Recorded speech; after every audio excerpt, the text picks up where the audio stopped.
À la question, faut-il venir acheter la nouvelle Apple Watch Series 9? Ma réponse va être oui, mais oui. Pourquoi? Déjà, on va prendre la base de la base de la base. Si vous voulez acheter une Apple Watch, soit vous en avez déjà une, soit vous n'en avez pas une. Si vous avez déjà une Apple Watch, vous avez un iPhone quelque part avec vous, parce que bien évidemment, acheter une Apple Watch si on n'a pas d'iPhone, ça ne sert strictement à rien. Si vous n'en avez jamais eu une et que vous avez déjà un iPhone, oui, bien évidemment, vous pouvez acheter l'Apple Watch Series 9, qui est très bien, qui est un bon produit, qui fait plein de choses. On en parle dans quelques instants, je vais tout vous détailler. Mais si vous avez déjà une Apple Watch récente, une Series 8, une Series 7, est-ce que ça vaut le coup de venir acheter l'Apple Watch Series 9? Pas nécessairement. Je vous explique pourquoi. Parce que elle est là, l'Apple Watch Series 9. Et l'Apple Watch Series 9, elle est cool pour plusieurs raisons. La première raison, c'est que vous avez des nouveaux gestes qui sont rendus possibles grâce au nouveau SIP, plus ces différents capteurs, c'est le S9. Et qu'est-ce que permet ce S9?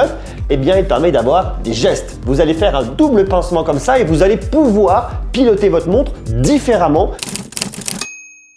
C'est le Black Friday chez RhinoShield. Profitez des plus grosses réductions de l'année qui vont jusqu'à 55% sur certains accessoires. Puisqu'on se parle ici d'Apple Watch, j'ai le bracelet tressé de RhinoShield qui est super cool, qui en plus de ça est disponible en 6 coloris, donc vraiment vous avez de quoi faire. Il est résistant, il est confortable, il est totalement ajustable et il donne vraiment l'impression d'avoir un bracelet tressé fait sur mesure. Et surtout, il se déforme absolument pas. Et en plus de ça, il est moitié prix par rapport au bracelet tressé qu'on peut retrouver chez Apple. Et ces bracelets sont bien évidemment compatibles avec les Apple Watch 38 et 49 mm. Mais vous avez également plein d'autres accessoires chez RhinoShield. Puisqu'on se parle d'une Apple Watch, vous avez probablement un iPhone qu'il faut également venir protéger, soit avec les Solid Suite sur lesquels vous avez bien évidemment énormément de choix de coloris, ça c'est vachement cool. Vous avez également la mode NX dont le verso est totalement interchangeable. Et puis vous avez la Clear qui est une coque transparente qui ne jaunit absolument pas. En plus de ça, vous avez énormément de collaborations ici chez RhinoShield dans différents univers. Ça va être One Piece, ça va être la NBA, il y en a un peu de tous les côtés, c'est très bien.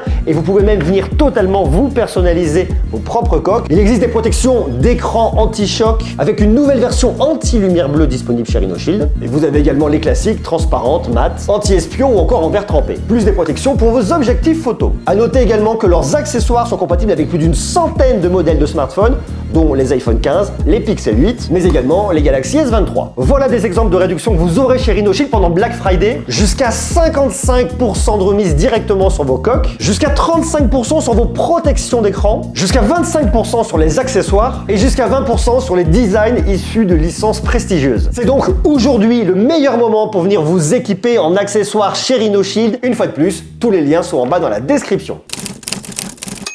Avant, pour venir la piloter, bien évidemment, on faisait quoi? On prenait sa montre, on prenait son doigt et on pilotait, on appuyait, on bougeait, ci et ça. Ou alors, vous avez la commande vocale. Vous appelez Siri et vous lui dites fais-moi ci, fais-moi ça, fais un appel, mais la musique, arrête la musique. Bref, on peut venir le faire. Mais aujourd'hui, dans le truc un peu plus imperceptible, dans presque l'invisible, eh bien, on peut venir arrêter la musique en faisant tac-tac. On peut venir lancer la musique en faisant tac-tac, on peut venir décrocher un appel en faisant tac-tac, enfin je vous passe un peu l'histoire, vous avez compris le principe. Ce truc-là est vachement malin. C'est très intéressant, pourquoi? Parce que, je vous fais une petite parenthèse, pour moi aujourd'hui on va chercher à se débarrasser un peu de ces gros trucs-là. On n'y est pas encore, on voit qu'il y a plein de solutions qui sont essayées, l'AR peut-être, la projection peut-être, bref, ça devient un peu contraignant et on cherche de nouvelles façons de venir interagir avec nos objets connectés. Et l'idée de venir le faire directement les mains libres avec un petit tac-tac, ça peut être super intéressant et Apple commence à entrouvrir la voix directement. Alors attention, c'est très limité. Et ça marche, mais des fois pas toujours. Je vous fais un petit exemple. Regardez, je prends mon smartphone, je vais me mettre de la musique sur Spotify. Elle est hop là. On fait attention, les droits d'auteur, on se met les guns derrière. Je retrouve mes Guns N' Roses directement ici. Et là, je fais tac tac, je suis en lecture, il reconnaît, il vous met la petite icône, vous voyez. Et là, il l'a passé en pause. Je refais un petit tap tap. Hop, il le reconnaît et là, ça repart directement. Donc, quand on le fait comme ça, vous voyez, tap tap, hop, là il l'a pas eu, tap tap, là il l'a eu. Donc il y a des fois ça marche, il y a des fois ça marche pas. Donc ça va dépendre quand même de différentes choses. Alors, déjà pour que ça marche, il faut que votre Apple Watch soit éveillée. Si elle est en veille, si elle ne fonctionne pas, si elle est en sommeil, ça ne marchera pas. Il reconnaît quand même plutôt bien. Il y a quelques petites erreurs, mais globalement, regardez, hop là j'ai la main qui pendouille, je fais tap tap, ça marche. Alors si j'essaye avec le majeur, est-ce que ça marche? Tap tap, vous voyez, il l'a pris aussi. Donc on vous parle de l'index, mais pas qu'avec l'index. Donc avec le majeur ça fonctionne, avec l'auriculaire ça reste un sujet. Ah, l'auriculaire il veut pas. Ah si, l'auriculaire il l'a pris aussi, vous voyez, tap tap. Et alors on va tous les faire, on se fait avec l'annulaire, tap tap avec l'annulaire, tap de l'annulaire, il ne le veut pas, est-ce qu'il est un peu trop loin? Bon, on se refait l'index et ça marche. Donc globalement, l'idée, elle est pas mal. Ça, c'est marrant, pourquoi? Pourquoi est-ce que ça m'intéresse et pourquoi est-ce que ça m'interpelle? Eh bien, tout simplement parce que, imaginez, je suis avec mes AirPods, je suis en train de courir dans la rue, ou j'en sais rien, je suis avec mes AirPods et j'ai un truc dans les mains, je suis en train de faire des courses, j'ai que 2 doigts de dispo et je veux prendre un appel. Je vois qui m'appelle, eh bien, j'ai qu'à faire tap, je peux décrocher. Je peux pas forcément faire comme ça ou dire ok, réponds, bref, c'est pas simple.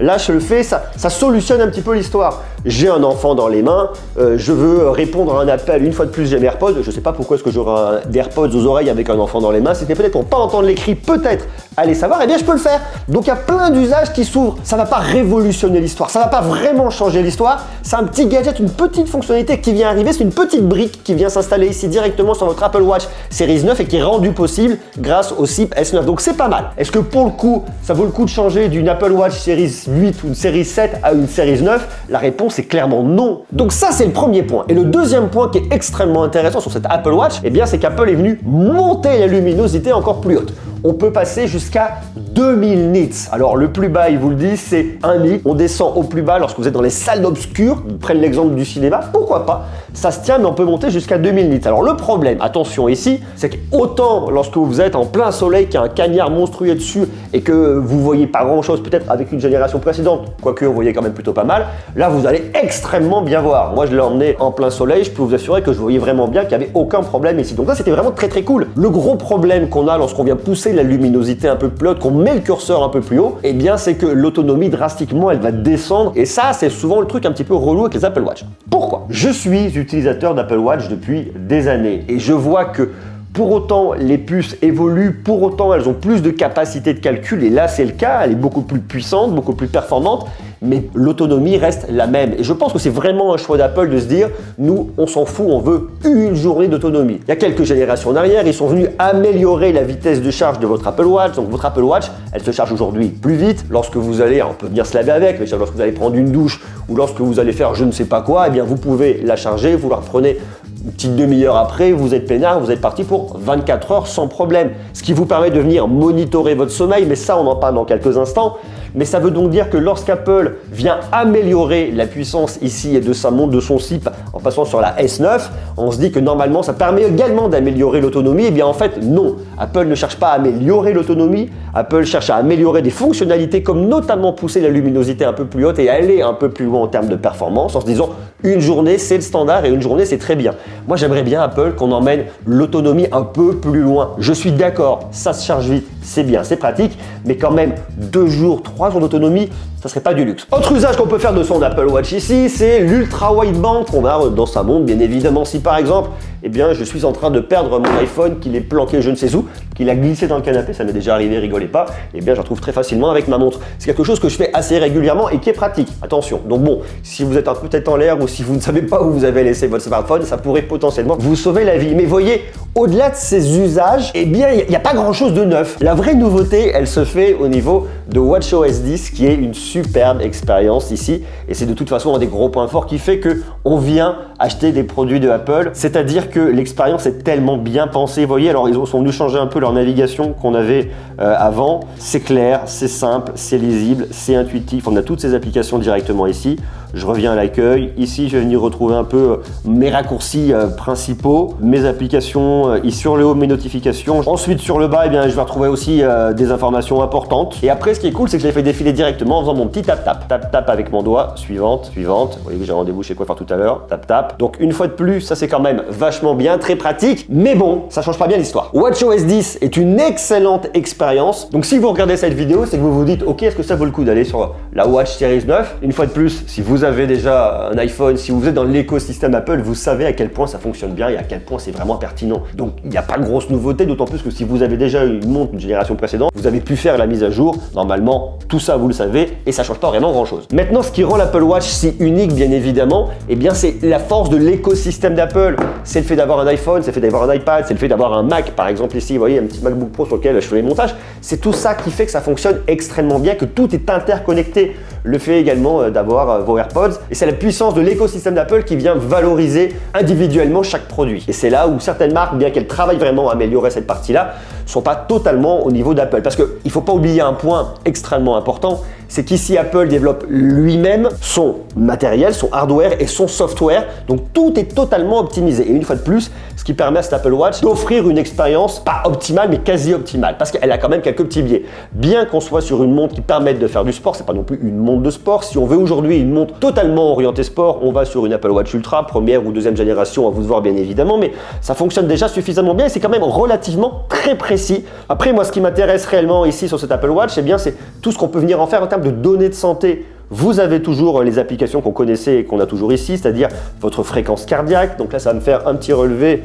Il y a 9 minutes, j'étais à 70 BPM. Comme je tourne, je suis un peu plus speed à mon avis, ça va monter un petit peu plus. 80 BPM, ça va globalement, c'est pas foufou. C'est intéressant également pour le suivi de l'arythmie. Si vous avez un petit sujet au niveau cardiaque, eh bien, vous aurez un vrai suivi au niveau de l'arythmie, ça c'est quand même vachement cool. Vous avez toujours votre électrocardiogramme, votre petit ECG que vous pouvez faire ici avec une dérivation, donc ça c'est quand même pas mal. Votre taux d'oxygène dans le sang, le suivi du sommeil également, le suivi du cycle aussi également qui est intéressant, le cycle de menstruation. Alors ça se fait au niveau de la température, une prise de température lorsque vous dormez, parce que lorsqu'on bouge la journée, on va avoir des fluctuations de température. Donc là, lorsque vous êtes au repos, ces fluctuations, elles permettront de venir mesurer effectivement le cycle menstruel. C'est dommage d'ailleurs que ce capteur de température ne puisse pas servir aujourd'hui à autre chose, mais bon, peut-être qu'un jour Apple développera autre chose là-dessus. Et puis tous les outils de sécurité qu'on va retrouver, la détection de chute, la détection d'accident, le SOS si besoin, ce qui en fait globalement pour moi une des meilleures montres connectées qu'on retrouve en complément d'un iPhone. Mais il y a aussi de très belles solutions sur Android, mais une fois de plus, si vous vous posez la question ici aujourd'hui et si vous regardez cette vidéo, c'est que vous avez probablement un iPhone. Si vous n'en avez pas un, vous voulez en acheter un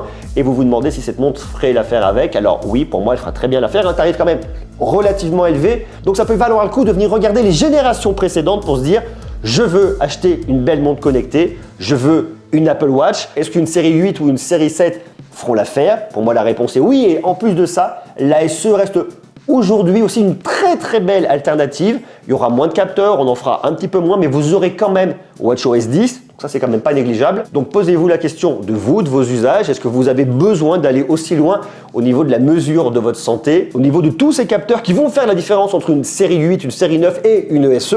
Peut-être pas, pour moi la SE c'est quand même aujourd'hui peut-être l'Apple Watch à avoir, mais si vous avez un budget d'un peu moins de 500 balles, et je vous montre le tarif dans quelques instants, et que vous voulez acheter ce qui se fait de mieux aujourd'hui en termes d'Apple Watch, vous pouvez aller les yeux fermés sur une Apple Watch Series 9. Si maintenant vous avez un budget un peu plus maîtrisé, série 7, série 8, ça fera parfaitement l'affaire, sans oublier la SE que je recommande énormément. Si on part sur un boîtier aluminium ici avec un bracelet sport, on est à partir de 449 €. Ça reste quand même beaucoup d'argent. Alors attention, une fois de plus, c'est pas un objet qu'on va venir changer tous les ans, tous les 2 ans. Je vous le recommande pas. Donc si vous avez une série 8 ou une série 7, conservez-les, gardez-les. Il y a des nouveautés, mais le gap est pas non plus énorme. Et puis ça change pas vraiment la face du monde. Mais si vous avez un modèle plus ancien, ça peut valoir le coup à partir de 449 €, quel que soit, je dirais, votre bracelet. Après, on peut bien monter un peu plus haut avec un boîtier en acier inoxydable.